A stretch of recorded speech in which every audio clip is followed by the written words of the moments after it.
नमस्कार। हनुमानगढ़ राजस्थान से मैं आनंद जैन आप सभी का श्रीदेवी क्लासेस यूट्यूब चैनल पर स्वागत करता हूं। आज 23 मार्च शहीद दिवस है, तो सुनते हैं युवा वीरों की गाथा। भगत सिंह, सुखदेव और राजगुरु को जानते हैं। शुरू करते हैं। ऐसे समय में जब भारत ब्रिटिश शासन के अधीन था तो तीन नौजवानों ने बहुत हिम्मत दिखाई, और ये तीन थे भगत सिंह, सुखदेव, राजगुरु। उन्होंने साहस के साथ आजादी की लड़ाई लड़ी और उनकी कुर्बानी हमारे आजादी पाने में बहुत महत्वपूर्ण रही। आज हम उनकी वीरता की एक अद्भुत कहानी सुनेंगे जो आज भी हमें देश प्रेम का रास्ता दिखाती है। ये वर्ष 1920 का जमाना था।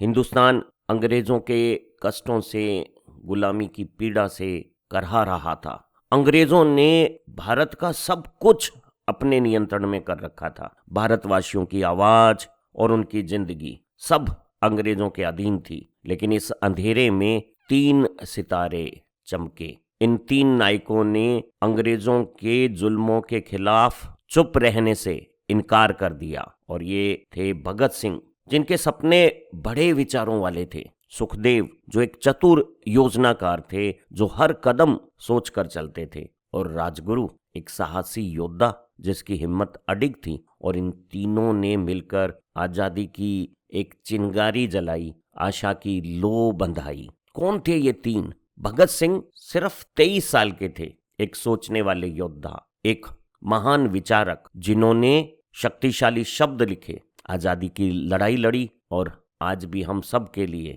देश प्रेम का एक नायाब उदाहरण है। सुखदेव भगत सिंह के हमेशा स्थिर और मजबूत रहने वाले साथी थे। तेज दिमाग वाले थे और कुशल योजनाएं बनाते थे। उनके सानिध्य में इन क्रांतिकारियों की हर योजना को मजबूत बनाया। राजगुरु निडर थे, किसी भी खतरे का सामना करने के लिए हमेशा तैयार रहते थे, और उनकी बहादुरी से अंग्रेज शासन भी डरता था। ये तीनों सिर्फ आजादी के दीवाने नहीं थे, वे सभी मिलकर एक बेहतर भारत चाहते थे जो अंग्रेजों की गुलामी से दूर हो और सभी देशवासियों के लिए बेहतरीन अवसर प्रदान करे।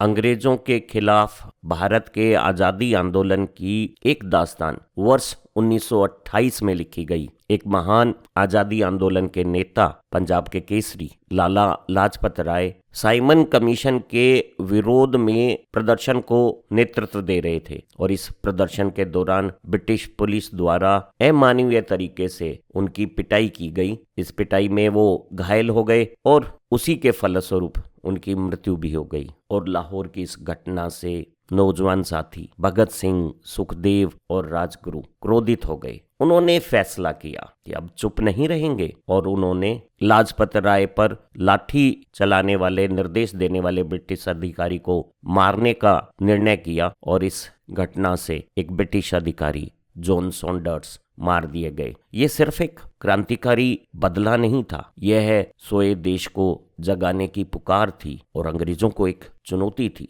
8 अप्रैल 1929 को भगत सिंह और उनके साथी वेंकटेश्वर दत्त ने दिल्ली की सेंट्रल असेंबली में बम फेंके, जिन्होंने तेज धमाके और धुएं से सारी दुनिया को भारतीय आजादी की क्रांति की खबर पहुंचा दी। सेंट्रल असेंबली में बम फेंकने का उद्देश्य किसी को मारना नहीं था, बल्कि बहरी दुनिया को भारत की आजादी की आवाज सुनाना था, अपनी बात को जोरदार बनाकर पेश करना था। वहां उन्होंने नारे लगाए, इनकलाब जिंदाबाद, इनकलाब जिंदाबाद, क्रांति अमर रहे। उन्होंने आजादी के कागज बांटे जिसमें लिखा था, भारतीयों को न्याय दो, आजादी दो। और फिर उन्होंने अपने आप को पकड़े जाने दिया, क्योंकि उन्हें पता था पकड़े जाने से उनकी आवाज अब दूर तक जाएगी। साथ ही साथ आजादी के ये दीवाने किसी भी स्थिति का सामना करने के लिए भी तैयार थे। बस उन्हें तो आजादी चाहिए थी, देश की आजादी, चाहे इसके लिए अपना सर्वस्व बलिदान ही क्यों ना करना पड़े। और उन्हें जेल हो गई, उन पर मुकदमा चलने लगा। जेल में रहते हुए भी भगत सिंह ने हार नहीं मानी। उन्होंने वहां बहुत अध्ययन किया, और अध्ययन पश्चात उन्होंने अपने आजादी के बारे में, देश के बारे में, समाज के बारे में, राजनीति के बारे में, आर्थिक स्थितियों के बारे में विचार लिखे। अपनी जेल की डायरी में उन्होंने लिखा, क्रांति बम से नहीं, सोच और विचार से आती है। उनका मानना था कि हर चीज पर प्रश्न चिन्ह लगाने चाहिए, सवाल उठाने चाहिए, जिज्ञासा रखनी चाहिए। वो कहते थे, हर स्थिति को अपने दिमाग से सवाल करके समझो और सच को परखो। उन्होंने अपनी जेल की डायरी में लिखा, जिंदगी का मतलब सही के लिए लड़ना है। वो हमारे लिए एक ऐसा भारत देश चाहते थे जहां हर कोई बराबर हो, किसी भी प्रकार का जातिगत वर्ग के अनुसार या आर्थिक स्थिति के अनुसार बंटवारा ना हो। हमारे देश में ना कोई अमीर हो ना कोई गरीब हो, बस सबके साथ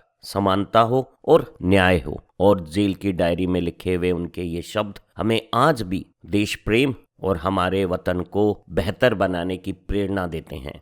अंग्रेज शासन ने लाहौर षड्यंत्र के लिए भगत सिंह, सुखदेव और राजगुरु को मौत की सजा सुनाई और 23 मार्च 1931 को इन तीनों, भगत सिंह जो केवल 23 वर्ष उम्र के युवा थे, सुखदेव जो 24 वर्ष के थे और राजगुरु जो केवल 22 साल की उम्र के थे, उन्हें फांसी पर चढ़ा दिया। और ये तीनों दीवाने, आजादी के वीर सिपाही, हमारे महान शहीद, आजादी के नारे लगाते हुए, हंसते मुस्कुराते हुए फांसी पर चढ़ गए। भगत सिंह ने हमेशा कहा, जिंदगी का मकसद होना चाहिए, और उन्होंने अपने जीवन को इस देश के लिए बलिदान कर दिया ताकि हम आजादी जी सकें। उनके बलिदान के बावजूद भी भगत सिंह हारे नहीं, उन्होंने हमेशा के लिए हम सभी के दिल जीत लिए। भगत सिंह, सुखदेव और राजगुरु ने आजादी के आंदोलन में भाग लेकर, अपना बलिदान देकर हमें देश प्रेम के साथ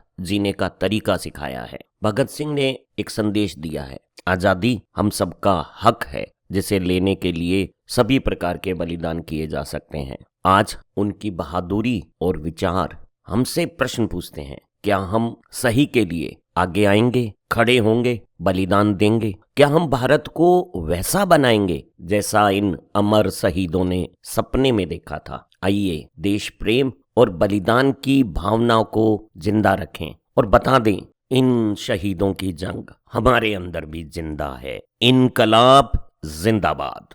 अगर अमर शहीदों की ये कहानी आपके दिल को छू गई है तो इसे अपने दोस्तों के साथ शेयर करें और उनकी विचार क्रांति को आगे बढ़ाएं। शुक्रिया।